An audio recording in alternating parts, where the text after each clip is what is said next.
Hey everyone, Cadams Tech here. So in today's video, I want to empower you as a junior level software engineer to have the skills and the mindset of a senior. And I want to teach you how to do this through my own personal experience. But first, if you're new to my channel, my name is Christopher Adams. I am a senior software engineer in the Denver area. If you found that you've gotten anything of use out of this video, remember to like, subscribe, and share this with anyone that you know is interested in learning software engineering. Also, I did put a link down to my Patreon. If you want to subscribe to that, feel free. All right, so one of the superpowers that juniors can leverage is confidence. But let's be clear, let's not be a overconfident junior to where you're so stubborn that you're not willing to listen to anyone else. But let me give you some examples of what I mean by having confidence as a junior. All right, so what I mean by having confidence as a junior is standing behind a belief, right? Maybe it's something that you feel like you really are good at and you have kind of gone a little deeper with as a junior. Well, by providing backup statements as to why you should do a particular thing, and being open about it, but also explaining it well to other colleagues, this is displaying the confidence in certain areas. This is making you known to other coworkers that, hey, this is the go-to person for that. This person actually is, they're a junior, but they actually are more of a specialist in a certain area. This will go a very, very long way. But it's also very important to be, as a junior, to have your solid grasp of fundamentals, but if you can, after that point, start going a little deeper into certain areas that interest you. This is what will make you stand out as a junior and be more of a mid or senior level in certain respects. Not all respects. Don't be mistaken. So to be a true senior, it does take time. It does. And to be a mid, it does take time as well. But that's not to say that certain aspects and certain skills that you have as a junior couldn't be near senior level, but that is going to require that additional time investment. There's no shortcutting this. But I can tell you and guide you as a junior how to get there quicker. And by putting these thoughts into your mind, that is going to accelerate your process of getting there and stick out amongst other juniors. So in case you're wondering about my hand, I actually broke the base of my thumb. It's called a Bennett fracture, and I got put under, got surgery on it. And now I'm at the last stage of the recovery process. I had a hard cast on that was cut off yesterday. And now I'm rocking this for another 4 weeks and doing some physical therapy. Probably have to do some thumb-based video games, like with controllers, I don't know. Yeah, skateboarding accident comes with the territory. If you've seen any of my skate footage before, a day in the life of a web developer video that I put out has a little bit of skate footage of me. But this was just hauling through a parking lot really early, 7 a.m. in the morning. Hauling, I saw this little bump and I thought I could just boink off of it with the back wheels. And I thought nothing of it. I thought, oh, I can totally do this. Hauled towards it, and then I clipped, got hung up on the back wheels, and my entire body got pitched. I landed on my hand in a weird way. I blew a hole right through the front of my jeans. So now it looks like really cool designer jeans. It's in my closet. I was wearing them yesterday. And yeah, that's the story for that. All right, so my second tip on how to become a super junior, you're basically senior level in this area, is focus on what matters. Learn to focus on what matters. Learn to prioritize. You're going to be given several different tasks, maybe feature tickets, maybe some bugs to squash. Maybe you're going to get thrown into new technologies. Maybe you're going to need to help a coworker that's another junior and you're junior with something that they're stuck on.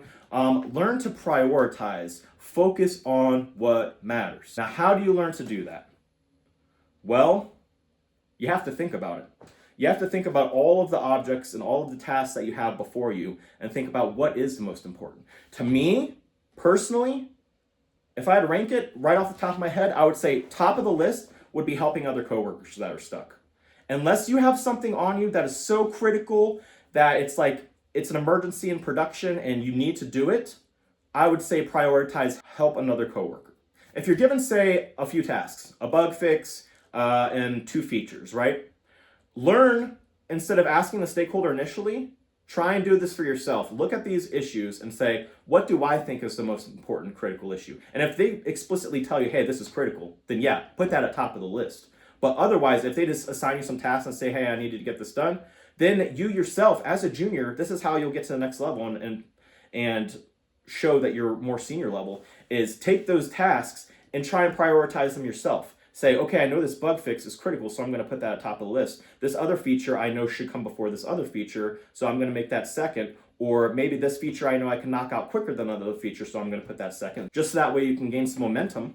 So that's what you want to do as a junior, is you want to constantly show progress and momentum, right? You want to show them that you can do the task from start to complete. So focus on what matters. Learn to just put a little bit aside time every single day. What I like to do is at the very start of the workday, making a to-do list, and then prioritizing the to-do list from beginning to end. Like what I want to do in what order. Even something as little as stand-up. So I'll put like what I want to work on before stand-up, then I'll put stand-up, and these are just check boxes. Just a simple radio button check boxes, like notes on a Mac. So you open that up, you can check off, hey, I did this task, hey, I got stand-up, hey, I do this other thing. So I'll create a video on this because I think it would be very useful for learning to prioritize and focusing on what matters. All right, for the next tip of how you can become a super junior is always learning and sharing. This is critical at every stage of the process of being a software engineer, from junior to mid to senior to lead, to every single position that you could have writing code and being in a workplace amongst other people is always learning and sharing, right? So what I recommend is once you're at that level of you have good knowledge of, I would say full stack development would be the ultimate goal, because having your hands in everything and being able to contribute to everything is extremely valuable in the workplace, especially in small to medium-sized businesses. That's my personal opinion. You could start off front end, you could start off back end. That's 100% cool. But full stack I feel like is very valuable because you can have your hands in all aspects of the app and understand the flow from start to finish. And then kind of later on getting into some infra, which is like DevOps, would be a good thing as well. But not so much as a junior. As a junior, I'd focus more on the full stack. Okay, so always learning and sharing. So what I mean by that is whatever technologies you're learning and that you need for your workplace in order to be effective and build the features and get the product done, you should learn about even in your off time outside of work hours if you need to, but also a little bit during work hours. I would say both. And once you learn these concepts and you learn to apply these concepts through code, share them amongst your coworkers. Maybe have a lunch and learn. Maybe just have a quick little demo on Fridays to share what you've learned, because that will not only build your confidence, which is point one, but in focusing on what matters, which is point two, which is to learn technologies that will allow you to be effective in your job, but also you'll be learning and sharing amongst your coworkers, and in their eyes, they're going to look at you as if you're the go-to person for that specific technology. So take that seriously as a junior, because this is going to make you stick out amongst your peers in a way that is extremely good. Like in an AI-driven world, being able to demo your own knowledge from your own brain to coworkers is an extremely valuable skill. And having the ability to communicate and enhance your communication skills is another extremely valuable skill. So definitely take these points seriously, and definitely take this last one seriously. All right, so I just wanted to get this video out. It's been a little bit, and I have a ton of video ideas queued up, and I'm working on them right now, going to get them out for you all as soon as I possibly can. Remember, if you've gotten any value out of this video, like, subscribe, share with anyone that you know is interested in learning software engineering. I have a Patreon link down below. Drop me some comments, share some video ideas that you might want to see me create, and I'll be more than happy to do so. See you all.